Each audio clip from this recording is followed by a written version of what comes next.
often spend our lives waiting for a grand purpose to reveal itself, like a hidden treasure map leading to a chest of gold.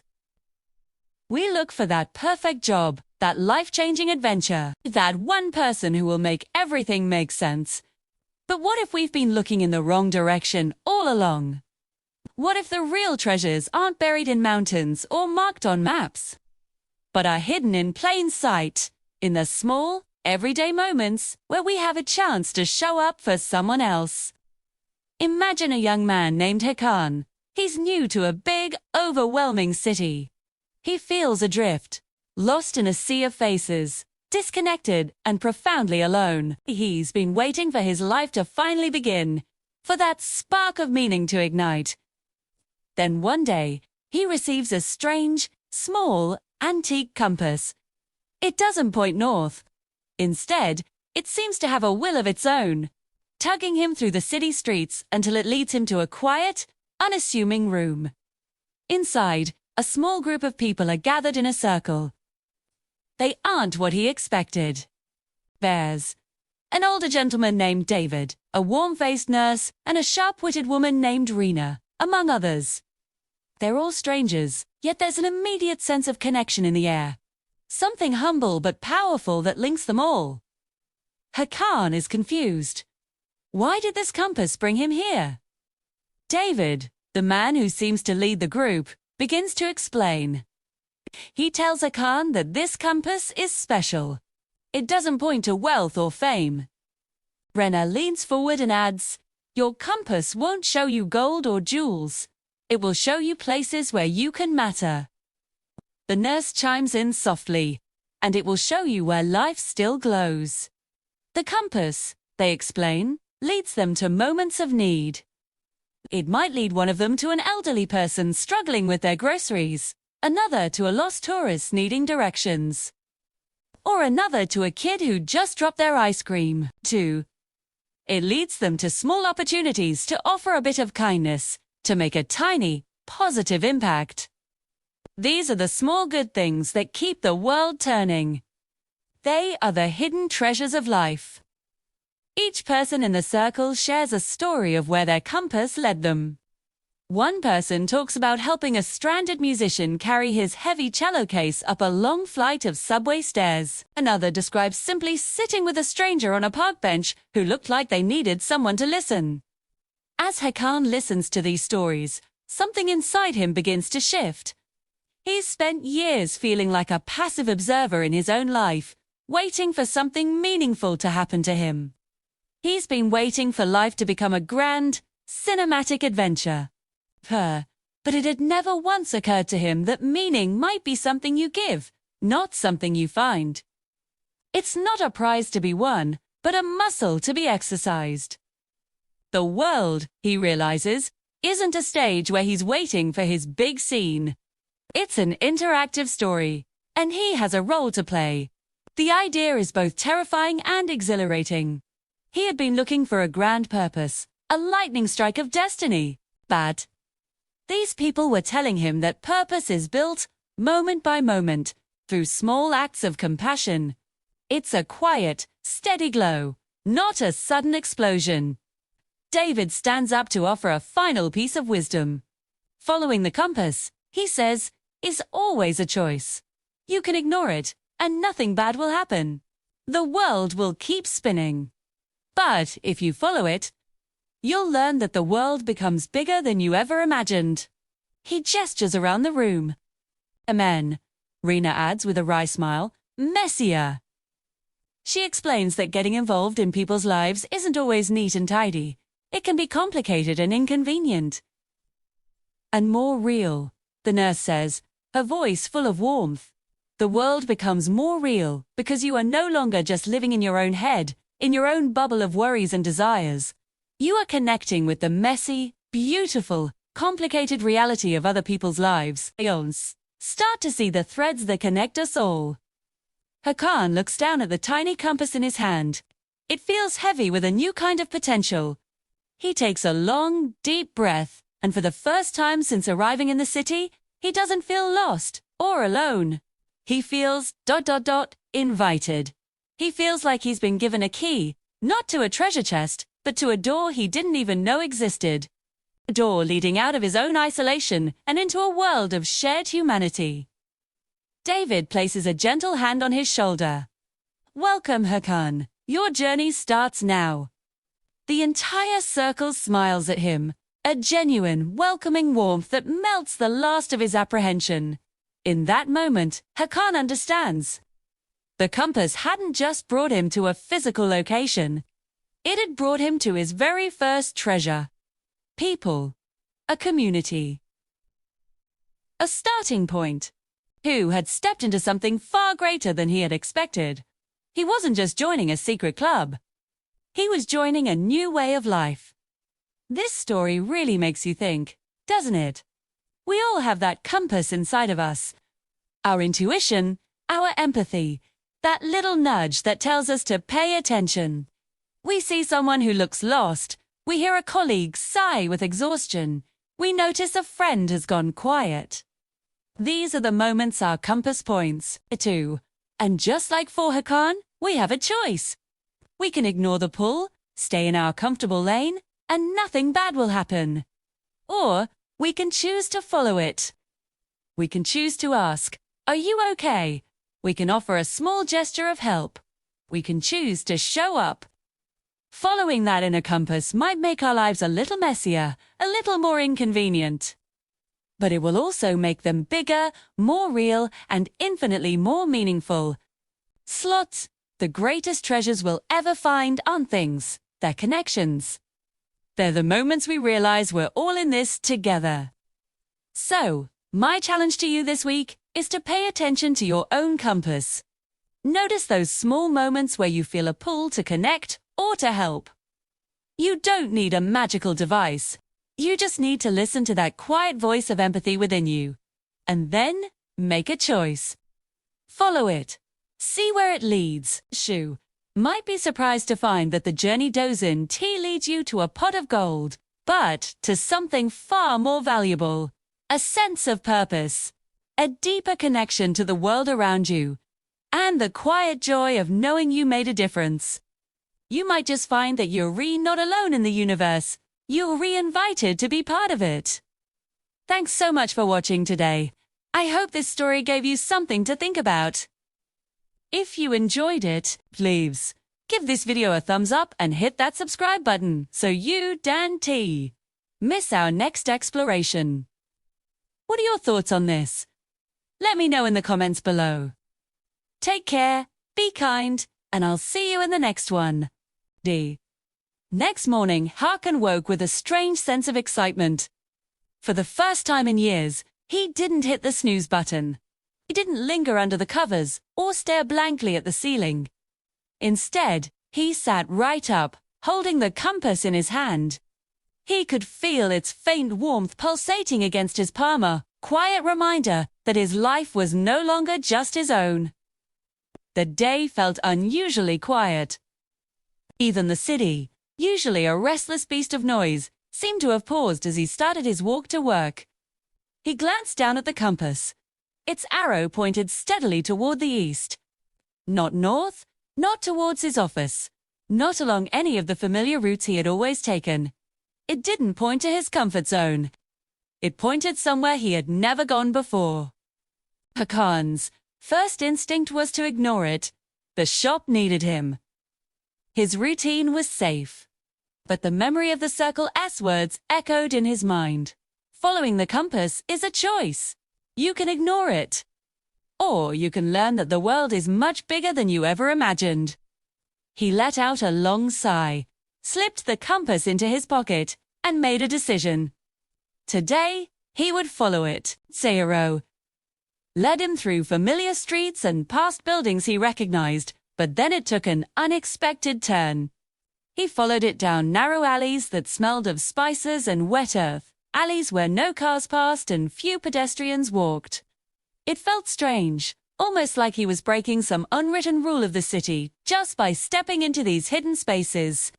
After nearly an hour of walking, the compass led him to a small park tucked between old apartment buildings, a secret oasis in a concrete world. The grass was overgrown. The empty swings swayed gently in the breeze, and the air smelled faintly of jasmine and damp soil. And there, sitting on a worn bench, was a young boy, maybe 12 years old. He was hunched over, his face buried in his hands. Hakan froze, Thor. The boy looked up, and Hakan saw his tear-streaked cheeks and wide, frightened eyes. He instantly reminded Hakan of himself just a few years ago. Feeling lost, invisible, and completely weighed down by the world, Hakan approached slowly, cautiously. "Hey," he said softly. "Are you okay?" The boy flinched, startled. I'm fine," he mumbled, trying to hide his face. Kay crouched down to the boy's level, trying to meet his gaze. "You don't have to lie to me. Sometimes life feels too heavy, huh?" The boy's shoulders started to shake. I lost my mum," he whispered, his voice cracking. And my dad doesn't. He's never. I don't know where to go." Hakan swallowed hard. His chest tightened. He wanted to say the right words, the perfect thing to make it all better, but nothing seemed enough.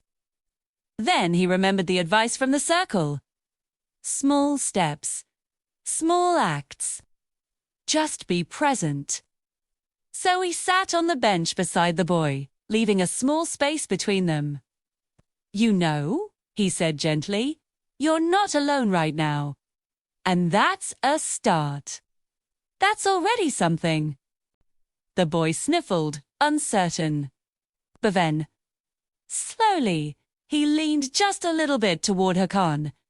In Hakan's pocket, the compass vibrated lightly, a soft pulse, as if it was approving of his choice. They stayed there together for a while, the silence stretching comfortably between them. It wasn't awkward, it was supportive. Finally, Hakan spoke again. "Do you want me to help you get somewhere safe? Or, I don't know exactly where yet, but we'll figure it out together." The boy looked at him, and for the first time, a flicker of hope appeared in his eyes. He nodded, finally letting himself be led. As they walked, Hakan realized that this was the first time he had ever felt purpose, not as some vague idea, but as a tangible, living thing. The compass hadn't led him to gold or fame or some grand adventure. It had led him to someone who needed him. And in the simple act of helping this boy, Hakan felt the first flicker of treasure stirring inside himself. He took the boy to a nearby community center that offered shelter and meals for children in need. The staff there welcomed them warmly with kind smiles and reassuring voices. Hakan saw the boy's face light up for the first time, a genuine, relieved smile. As Hakan left, he glanced back and felt a strange, deep satisfaction, a small, quiet victory that felt bigger than any paycheck. Walking back through the city streets, Hakan felt the compass in his pocket shift again. It was now pointing in a different direction, as if nudging him toward his next encounter. His heart pounded in his chest, not with fear this time, but with anticipation. He couldn't wait to see where it would lead next. That evening, he returned to the circle. David, Rena, and the others had gathered just like they always did. Hakan sat with them and recounted everything that had happened that day. They listened in quiet attention, nodding with encouragement, not judgment. "You think?" David said when he finished, a faint smile on his lips. "The compass doesn't just move you physically, it moves you emotionally, morally, spiritually. Each time you follow it, you learn a little more about what kind of person you really are," Rena added, her voice warm. "And sometimes the people it brings to you aren't just the ones who are lost. They help you find yourself, too." Hakan realized how true that was. Before today, he had felt trapped, just floating through life without any real meaning. Now, he felt a spark inside him, a tiny flame that refused to be extinguished. The compass didn't promise an easy path, but it offered a chance to grow, to act, to connect with others. That night, as he lay in bed, though The familiar hum of the city outside his window seemed less oppressive, less lonely. He felt alive. Not because his life had magically changed, but because he had chosen to step into it differently. The treasure he had been searching for was finally beginning to reveal itself, not in gold or power, but in human connection, in empathy, in simple acts of kindness. And for the first time in years, as he drifted off to sleep, my routine at the electronics shop remained the same, but something inside me had changed. Each morning, the compass pulsed faintly in my pocket, a quiet reminder that life was no longer just about survival, it was about purpose. One evening, after work, I found myself wandering toward the older part of the city, the streets where time seemed slower, and buildings leaned on each other as if sharing secrets. The compass pointed decisively ahead, pulling me through dimly lit alleys lined with shuttered shops and faded murals. Eventually, I came to an abandoned library. Its large wooden doors were cracked and worn, with faint carvings of vines curling around the edges. A faint smell of old paper and dust seeped into the street whenever the doors shifted in the wind. I felt it chill, as if the building itself were breathing, waiting for me. I hesitated, hand on the door. The compass quivered, then pointed straight inside. I pushed open the doors. Inside, the library was a cavern of shadows and forgotten stories. Shelves stretched high above me, filled with books whose titles had faded with time. Shafts of light from broken windows revealed dust motes dancing lazily in the air. Something moved at the far end of the room. I froze, my heart pounding. A figure sat hunched at a wooden table, covered in papers and strange sketches. At first, I thought it was a ghost, but as I approached, I realized it was a man older than David, perhaps in his 50s. With graying hair and tired eyes that glimmered with intelligence. "You're late," the man said without looking up. His voice was soft, but carried authority. "I've been expecting you." I blinked. I'm sorry. Who are you?" The man finally lifted his gaze. "Komi May, a keeper of certain knowledge. And you," he said, pointing to the compass in my hand, "have been chosen." My stomach twisted. Chosen? I wanted to laugh at the absurdity, but something in Idris's eyes made me pause. They were not eyes of judgment, but of recognition, as if he had seen me before I was even born. "Chosen for what?" I asked cautiously. "To find treasures that aren't gold," Idris replied. "To recover what has been lost, not just for others, but for yourself. The compass has brought you here because your journey requires understanding of the past. If you wish to follow it, you must first learn where you come from." I frowned. "I don't understand." Idris gestured to the table, which was covered with maps, journals, and photographs. Everyone has a story hidden in the corners of their life. Sometimes, the compass points outward to guide others. Sometimes, it points inward to confront memories, regrets, or fears. Only by embracing the past can you truly help the present. I hesitated, then noticed a photograph partially covered by papers. I picked it up carefully. It was a picture of a young boy my far, long before the weight of responsibility had settled on his shoulders. And beside him, another boy smiling, carefree, a boy I didn't recognize. "This is my father?"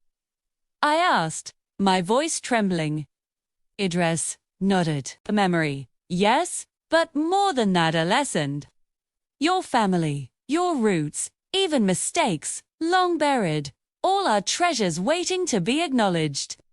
To move forward, you must understand what shaped you." The weight of those words pressed heavily on my chest. I had always avoided memories of my childhood, these struggles, the failures, the quiet sorrow.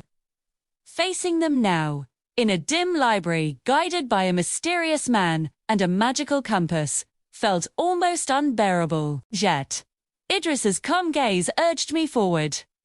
Tomorrow, Idris said, we begin your journey into the past. But tonight, reflect. The compass does not lead only to places, it leads to truths. Are you ready for that? I sat alone in the abandoned library, holding the compass in my hand. Its warmth was comforting, yet demanding. The city's distant lights glimmered through broken windows, like tiny stars, reminding me that even in decay, there was beauty. Free holiday.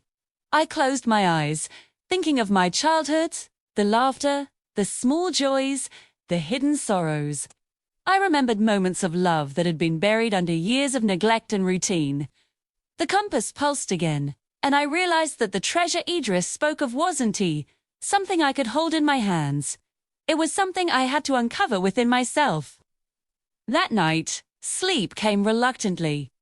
Dreams swirled with fragments of my past, shadows of my parents' forgotten friends, streets of my childhood village, and the echo of a young boy's laughter. And always, the compass lay beside me, steady, unwavering, a silent guide through the maze of memory. When morning came, I felt both anxious and strangely alive. Today, I would step into the first chapter of my past. I would confront the memories I had long avoided, guided by a compass that promised discovery, growth, and perhaps a treasure more profound than any gold. As I left the library, the city seemed different. Each corner, each alley, each flicker of light whispered promises of hidden truths waiting to be found. The journey ahead would not be easy, but for the first time, I felt certain that it would be worth every step. The journey back to my childhood village felt surreal. I hadn't been there in years not since I had left for the city with a suitcase full of dreams and a heart full of questions. The bus wound through winding country roads, past fields of golden wheat swaying in the breeze and rivers that glinted like silver threads. Every sight stirred memories I had long buried. The compass lay in my pocket, heavy with purpose. Its needle quivered slightly, as if sensing the stories waiting to be unearthed. I had expected nostalgia, maybe a bittersweet pang of memory, but what hit me was deeper. A sense of unfinished business, of treasures lost long ago. When the bus stopped at the village square, I stepped off, feeling the uneven cobblestones beneath my feet. The square looked smaller than I remembered, quiet except for the chatter of women at the well and children playing in dusty lanes. The old banyan tree, where my friends and I had spent countless afternoons, stood in the center, its roots curling like ancient fingers into the earth. I hesitated. Memories rushed back. My father's stern voice, my mother's soft lullabies, the warmth of home, and the small disappointments that had shaped my childhood. I realized the compass had not guided me. Randomly it had led me here, to the beginning of my own story. I walked toward our old house, its walls faded, paint peeling. The front door was slightly ajar. I could see the old swing in the courtyard, now weathered and creaking in the wind. Inside, the air smelled of wood and earth. My mother, older now, her hair streaked with grey, looked up from sweeping the floor. "Hey, Kim," she whispered, as if uncertain whether to believe her eyes. "Mother!" My voice cracked. "It's me. Thanks for watching.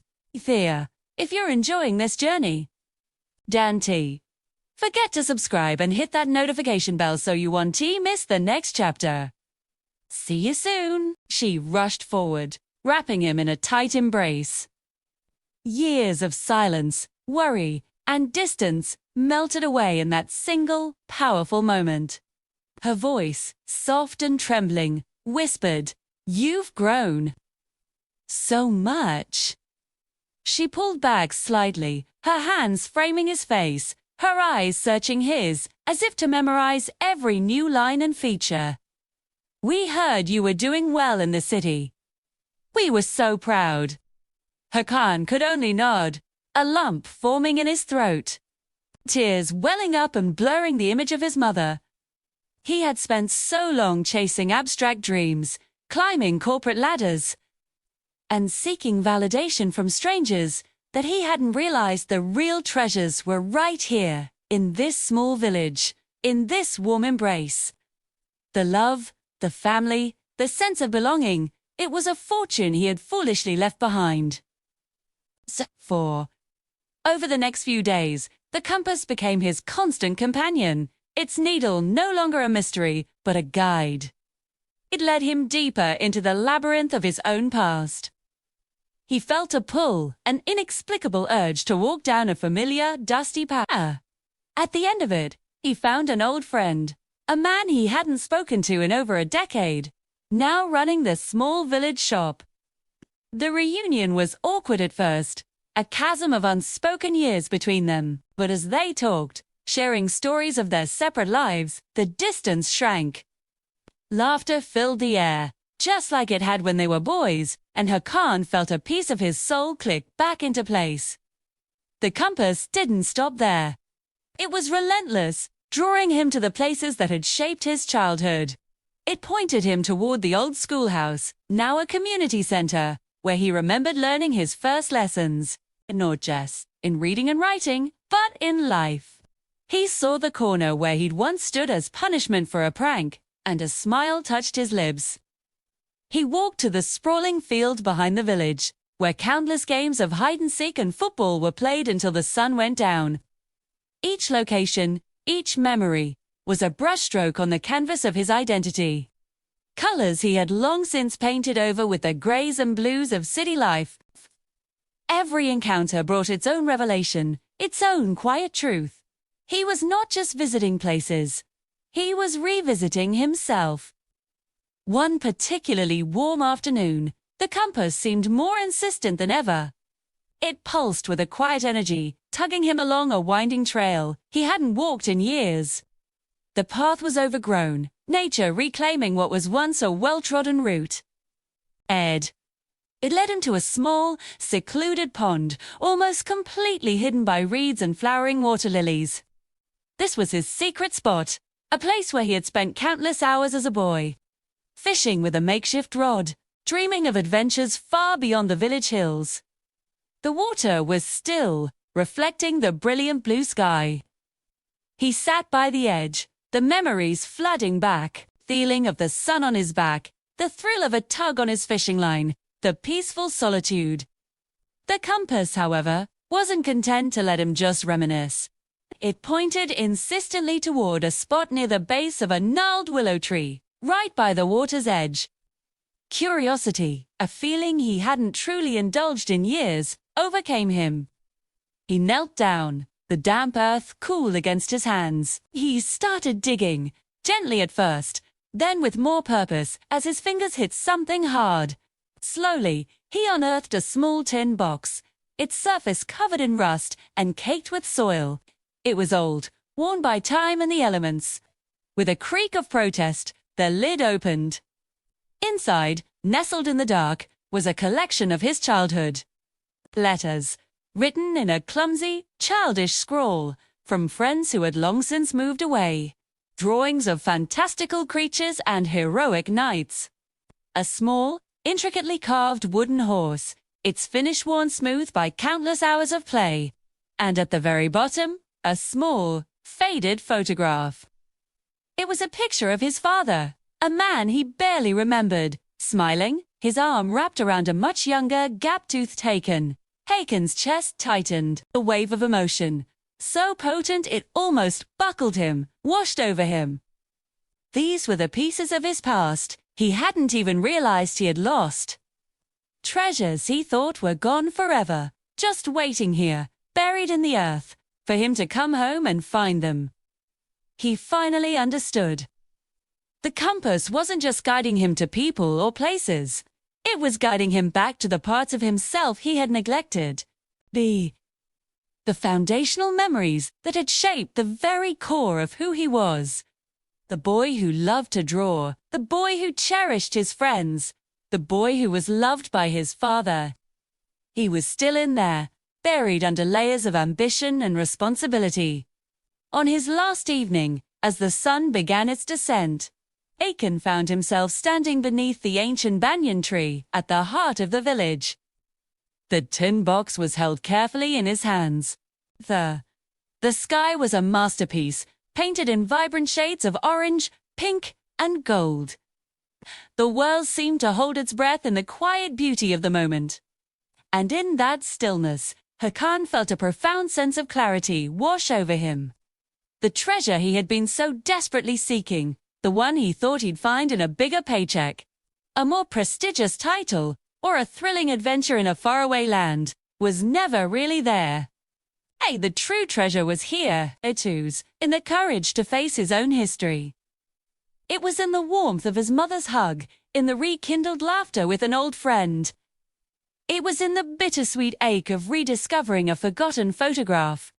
It was in connection, understanding, and forgiveness for himself, for leaving, for forgetting. And yet, as he stood there, he knew his journey was far from over. This was not an end, but a new beginning. The compass, now resting against his chest, was a reminder of that. It would continue to guide him not to gold or jewels, but toward new people, new challenges, and new discoveries about the world and himself. The next morning, as he boarded the bus back to the city, the compass rested over his heart, its needle steady and unwavering. The city skyline loomed in the distance, no longer a symbol of escape, but just another place on his map. Hakan finally realized that life's greatest treasures are not hidden in distant lands or buried on fantastical islands. They are forged in moments of courage. They are found in simple acts of kindness. They are unearthed in reconnections with our past and the people who shaped us. They are discovered in the quiet willingness to follow the call of our own inner purpose, wherever it may lead. For the first time in a very long time, Hakan felt truly ready, not just to exist, not just to succeed, but to live. To embrace the vast, intricate, and wonderfully unpredictable journey ahead, with his heart as his true north. Thanks for watching. If this story resonated with you, don't forget to like, subscribe, and share your own stories of rediscovery in the comments below. See you next time.